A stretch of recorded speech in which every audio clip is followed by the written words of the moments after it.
आज हम आपको बताएंगे कि जब जब दुनिया पर संकट आता है तो कैसे भारत संकट मोचक की भूमिका में आ जाता है। आज हम आपको बताएंगे कि जब जब भारत का कोई दोस्त दर्द में होता है तो कैसे भारत मनमुटाव भुलाकर, मतभेद भुलाकर सच्चे दोस्त का फर्ज निभाता है। तुर्की को भी मदद दे रहा है भारत, सबसे पहले मदद दे रहा है भारत तुर्की को। आज हम आपको बताएंगे कि भारत कैसे हर बार संकट में फंसे विश्व का साथ देकर विश्व गुरु बनने की राह पर बढ़ रहा है। लेकिन उससे पहले तुर्की और सीरिया से आई त्रासदी की कुछ तस्वीरें एक बार आपको जल्दी से दिखा देते हैं। आप जानते हैं इस त्रासदी की वजह से, इस भूकंप की वजह से 2500 से ज्यादा लोगों की मौत हो चुकी है। तुर्की से बच्ची के रेस्क्यू की भी तस्वीरें आई हैं। 25 घंटे से मलबे में दबी बच्ची, जख्मी बच्ची को किस तरह से, या वो तस्वीरें देख रहे हैं, दर्दनाक तस्वीरें हैं, बहुत दर्दनाक तस्वीरें हैं। उस बच्ची को सुरक्षित निकाला गया, रेस्क्यू कर निकाली गई बच्ची अपनी मां को वहां पर पुकारती रही। ये वो तस्वीरें हैं। तुर्की में भूकंप के एपिसेंटर वाली जगह से एक और बच्ची को निकाला गया। ये मलबे के नीचे जो लोग फंसे हुए थे, ये वो तस्वीरें इस वक्त हम आपको दिखा रहे हैं। ये हादसे के बाद जो राहत और बचाव का काम वहां पर चल रहा था, ये भूकंप के एपिसेंटर से वहां से तस्वीर जहां बच्ची को निकाला गया। धूल में सन्नी और डरी सहमी बच्ची पूरी तरह से सुरक्षित थी। अब 20 घंटे बाद बच्ची को निकाला गया। इसके अलावा भूकंप से तबाही के बीच और भी कई मार्मिक तस्वीरें हैं। हमको इनको ब्लर करना पड़ा है क्योंकि ये तस्वीरें विचलित कर सकती हैं, लेकिन ये तस्वीरें बताती हैं कि त्रासदी जब आती है तो क्या हाल होता है। एक भाई और बहन भी बचाए गए। वीडियो में लगातार हम आपको दिखा रहे हैं, दोनों बच्चे मलबे में दबे हुए। ये तस्वीर आप देख रहे हैं। रेस्क्यू टीम उनसे लगातार बात करती रही, लेकिन 24 घंटे बाद बच्चों को बचाया गया और उनके माता पिता इस हादसे में नहीं बच पाए। ये कुछ दर्दनाक तस्वीरें। और भूकंप के दौरान कुछ ही सेकंड में कई इमारतें एक के बाद, ये वो वीडियो, वो तस्वीरें जब एक के बाद एक इमारतें गिरती गईं। ये वीडियो एक कार सवार के कैमरे में रिकॉर्ड हुआ। कार में बैठे लोग किस्मत वाले थे कि ये देखिए आप वो तस्वीरें, ये भूकंप की तस्वीरें, किस तरह से गाड़ी में बैठे एक शख्स ने वीडियो बनाया और इमारतें एक एक करके ताश के पत्तों की तरह वहां पर ढह गई। 24 घंटे तक ये राहत और बचाव का काम वहां पर चला। और तुर्की में विनाश की कई और डरावनी तस्वीरें हैं। पूरी की पूरी इमारत आप देख रहे हैं। ये वाली तस्वीर देखिए, 2 सेकंड में धूल के गुबार में ये पूरी की पूरी इमारत जो है वो तब्दील हो गई। 7.8 लगातार 3 से 4 झटके आए। 7.8 जो पहला भूकंप आया, कुछ ही सेकंड्स में ये पूरी की पूरी इमारत जो है वो गुबार और मलबे में तब्दील हुई। और तुर्की के हताई में भूकंप के बाद बिल्डिंग में आग लगी। अच्छा, वो भी तस्वीरें हैं, कई तस्वीरें इस तरह की आई है। ये देखिए आप, ये भूकंप के बाद बिल्डिंग में आग लगी, इसकी चपेट में कई गाड़ियां आई, चारों तरफ आग फैल गई। लोग वहां से किसी तरह से बचे और यह हादसे के बाद की तस्वीरें हैं, जब भूकंप थमा और उसके बाद जो हाल था, जो नजारा था। ये वो तस्वीरें, पूरा शहर जो है वो एक तरीके से कब्रिस्तान में तब्दील हुआ। हजारों लोगों की मौत हुई है, कई लोग जख्मी हैं, कई इमारतें धराशायी हुई हैं। ये हादसे के बाद की तस्वीरें, जब ये भूकंप आया, त्रासदी आई और उसके बाद का जो नजारा, ये वो तस्वीरें।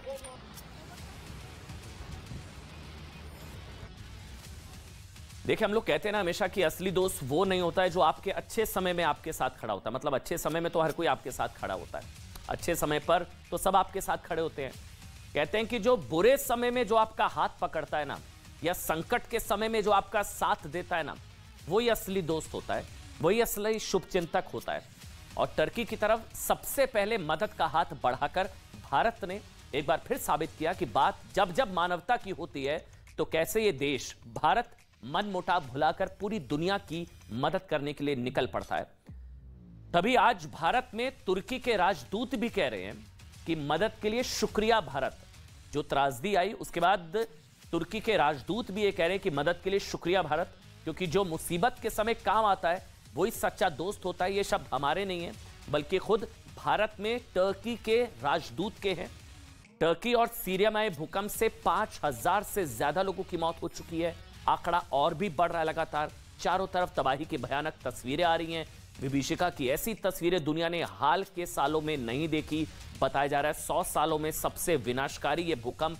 टर्की भारत से आप जानते हैं 4500 किलोमीटर दूर है। हाल ही के वर्षों में कश्मीर के मुद्दे पर भारत और तुर्की के बीच कूटनीतिक दूरी भी बढ़ी, लेकिन भारत ने मतभेद भुलाकर जैसे ही तुर्की भूकंप की चपेट में आया, भारत ने सबसे पहले मतभेद और मनमुटाव को भुलाकर मानवता की मिसाल पेश करते हुए मदद का हाथ बढ़ाया।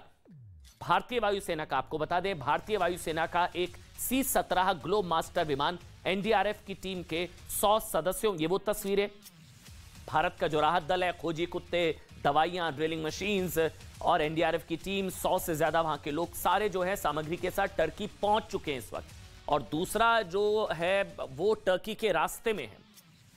भारत उन देशों में है जिन्होंने सबसे पहले टर्की और सीरिया की मदद का हाथ बढ़ाया, बल्कि हम कह सकते हैं सिर्फ मदद का हाथ नहीं बल्कि मदद पहुंचा भी दी और राहत और बचाव का काम शुरू भी कर दिया गया है। ये वो तस्वीरें, भारत ने ऐसा पहली बार नहीं किया है। ये जो आप तस्वीरें देख रहे हैं, तुर्की की भी जो मदद कर रहा है, लेकिन ये 3 तस्वीरें आज आपको दिखाना जरूरी है कि भारत ने, मतलब पहली बार नहीं है कि जब जब दुनिया पर संकट आया है, जब जब आया, भारत ने विश्वगुरु का रोल निभाया है, वर्ल्ड लीडर का रोल निभाया है।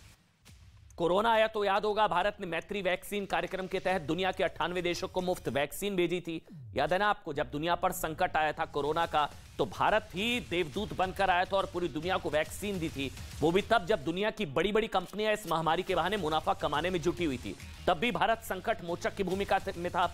आपको याद होगा, जब रूस यूक्रेन युद्ध शुरू हुआ था तो इसका शिकार हुए यूक्रेनी नागरिकों के लिए भारत ने बिना देरी किए मानवीय सहायता भेजी थी। रूस को और यूक्रेन भी ये कहने लगे कि दोनों देशों के बीच कोई देश मध्यस्थता करा सकता है। पूरी दुनिया की नजर भारत पर थी कि रूस यूक्रेन युद्ध अगर कोई खत्म करा सकता है, संकट से कोई निकाल सकता है, तो वो है भारत। और आज भी वही हो रहा है। देखिए तीसरी तस्वीर, आज तुर्की संकट में है तो भारत ने एक पल भी गंवाए बिना और पुराने मतभेदों और मनमुटावों को बीच में ना लाए बिना टर्की को मदद पहुंचा भी दी है। कई लोग हैरान हो रहे हैं, लेकिन यही भारत है और यही भारत की पहचान है, वसुधैव कुटुंबकम। हालांकि आज आपको बताना चाहिए, ये वही टर्की है जिसने कश्मीर से अनुच्छेद 370 हटने के बाद से संयुक्त राष्ट्र महासभा समेत कई अंतर्राष्ट्रीय मंचों से भारत का विरोध किया, लेकिन भारत ने उस चीज को नजरअंदाज किया। यही नहीं, भारत पर मुसलमानों के दमन का आरोप लगाया तुर्की ने पाकिस्तान का हमेशा साथ दिया। 1965 और 1971 के युद्ध में पाकिस्तान की भरपूर मदद की। जब हम पाकिस्तान से लड़ रहे थे तो तुर्की ने पाकिस्तान की मदद की।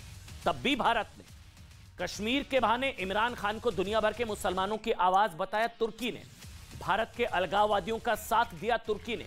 भारत के मुसलमानों को भड़काने वाले जाकिर नाइक के साथ नजदीकियां बढ़ाई तुर्की ने। मलेशिया और पाकिस्तान के साथ मिलकर इस्लामिक देशों का एक ऐसा गठजोड़ बनाने की कोशिश की जिसके निशाने पर भारत जैसे देश होते। लेकिन बावजूद इन तमाम चीजों के, जब संकट में आया तुर्की तो सबसे पहले भारत ने मदद का हाथ बढ़ाया। भारत ने समय आने पर सारे गिले शिकवे भुलाकर, मनमुटाव को भुलाकर टर्की को गले लगाया और उसकी मदद के लिए रवाना कर दी गई है मदद। मतलब ये जितने सो कॉल्ड, आप कह लीजिए, जो मददगार देश, मुस्लिम देश, पाकिस्तान, कोई नजर नहीं आया संकट के समय। जो मदद भेजी है उसका भी मजाक उड़ रहा है पाकिस्तान का, वो मैं आपको बताऊंगा। लेकिन आज भारत खड़ा है। आज टर्की को भारत की मदद की तस्वीरों के साथ टर्की के राष्ट्रपति एर्दोआन के कश्मीर पर दिए बयानों को भी याद रखना चाहिए। One of the problems to which the international community fails to devote enough attention is the Kashmiri conflict, awaiting a solution for 72 years. The stability and prosperity of South Asia cannot be separated from the Kashmiri issue. Despite the resolutions adopted by the United Nations Security Council, Kashmir is still besieged and 8 million people are still stuck in Kashmiri. देखिए, कुछ लोग कहेंगे आज ये बयान सुनाने का दिन नहीं है क्योंकि तुर्की संकट में है, लेकिन भारत ही सबसे पहले मदद के लिए आगे आया। भारत ने ही सबसे पहले राहत सामग्री वहां पहुंचाई है। हमारे जो राहत विमान C-17 ग्लोब मास्टर सब वहां पर पहुंच चुके हैं। लेकिन ये आपको समझाने के लिए था, ये भारत का असली चरित्र है कि जब जब दुनिया पर संकट आता है, वसुधैव कुटुंबकम, मतलब दुनिया एक परिवार, और परिवार के बड़े के तौर पर भारत, प्रधानमंत्री नरेंद्र मोदी ग्लोबल लीडर की तरह वहां मदद पहुंचाते हैं। लेकिन आज भारत ने साबित कर दिया, आप कह सकते हैं, कि एक देश के तौर पर उसके लिए दुश्मनी नहीं, दोस्ती प्राथमिकता है। मनमुटाव नहीं, मानवता प्राथमिकता है। और इसीलिए सबसे पहले मदद का हाथ भारत की तरफ से बढ़ाया गया है। यही वजह है कि भारत में टर्की के राजदूत फिरात सुनेल ने भारत की तारीफ करते हुए आज एक ट्वीट किया है। इसमें उन्होंने लिखा है कि दोस्त, ये देखिए, ये ट्वीट किया गया है, उन्होंने लिखा है दोस्त, हिंदी और टर्किश भाषा दोनों का शब्द टर्की में कहावत है। उन्होंने कहा कि दोस्त जो है दोनों में बोला जाता है, is a common word in Turkish and Hindi, we have a Turkish proverb. उन्होंने लिखा कि टर्की में एक कहावत है, दोस्त करा गिंदे बेलियोर। उन्होंने इसको तुर्की में लिखा है, टर्किश लैंग्वेज में लिखा है, जिसका मतलब ये होता है, उन्होंने आगे बताया, a friend in need is a friend in deed. मतलब जो दोस्त जरूरत के समय काम आता है वही सच्चा दोस्त होता है। पता नहीं सच्चे दोस्त तो जो थे तुर्की के, वो तो सब संकट के समय में कहां हैं, उनके लेकर हर कोई सवाल पूछ रहा है। ऑर्गेनाइजेशन ऑफ इस्लामिक कंट्रीज, मुस्लिम देश, पाकिस्तान ने जितनी मदद भेजी है उसका तो मजाक उड़ रहा है। उसको तो खूब मजाक में लोग कह रहे हैं कि मदद पहुंचाने के लिए एक और लोन लेना पड़ेगा तुर्की से ही पाकिस्तान को। लेकिन आखिर में भारत के तिरंगे के साथ वो लिखते हैं थैंक यू वेरी मच। ये ट्वीट आपके सामने। वैसे हिंदी और टर्किश भाषा में सिर्फ दोस्त जैसे शब्द ही कॉमन नहीं है। उन्होंने कहा कि और भी कई शब्द हैं, कुछ कॉमन चीजें हैं। हिंदी और टर्किश भाषा में ऐसे सैकड़ों शब्द हैं जो एक जैसे और जिनका मतलब भी एक जैसा होता है। ऐसे ही एक शब्द है दुश्मन, जो हिंदी और टर्किश भाषा में एक जैसा होता है। इसके अलावा इश्क, वक्त, जमाना और अक्ल जैसे शब्द भी दोनों ही भाषाओं में इस्तेमाल होते हैं।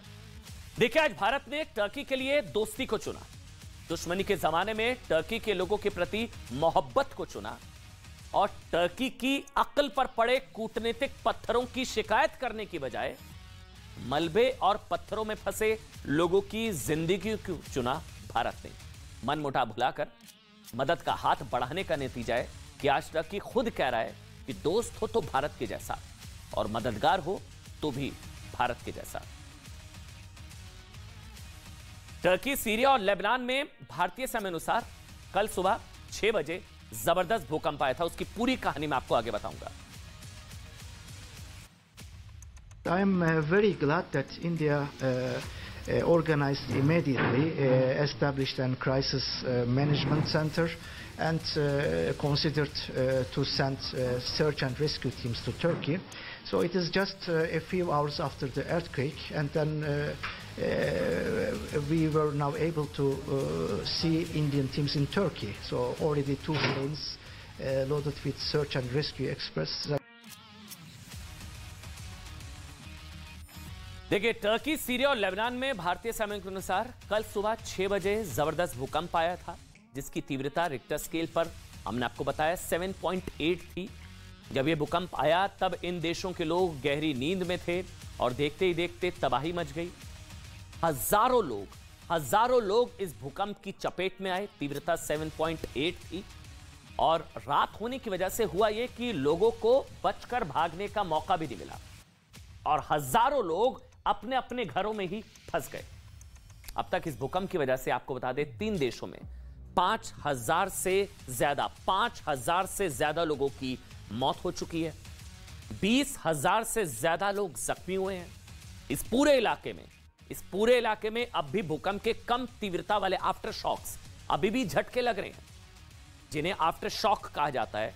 वैसे टर्की की डिजास्टर मैनेजमेंट एजेंसी को 11,342, ये नंबर सुनिए, 11,342 इमारतों के गिरने की खबर है, जिनमें से 5,775 इमारतों के गिरने की पुष्टि हो चुकी है।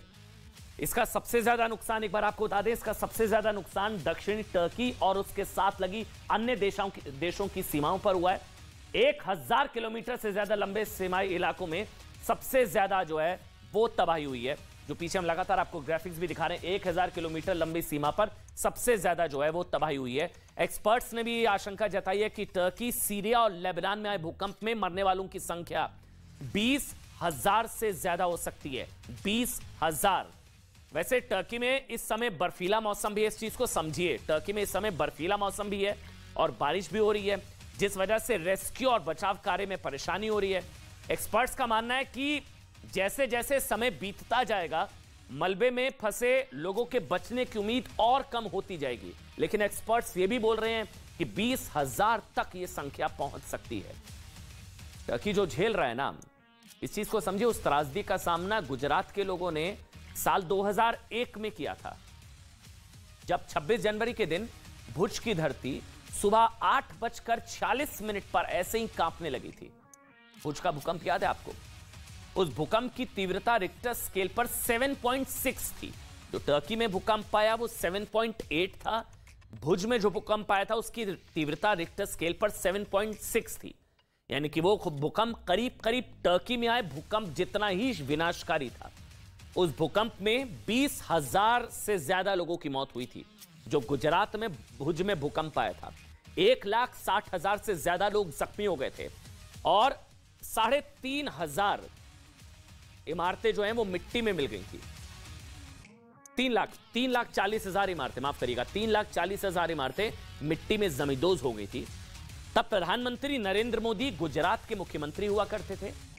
अब आप समझ पा रहे होंगे कि टर्की में आए भूकंप की तुलना भुज से आए भूकंप से करते हुए आज खुद प्रधानमंत्री नरेंद्र मोदी बीजेपी की संसदीय दल की बैठक में भावुक हो गए।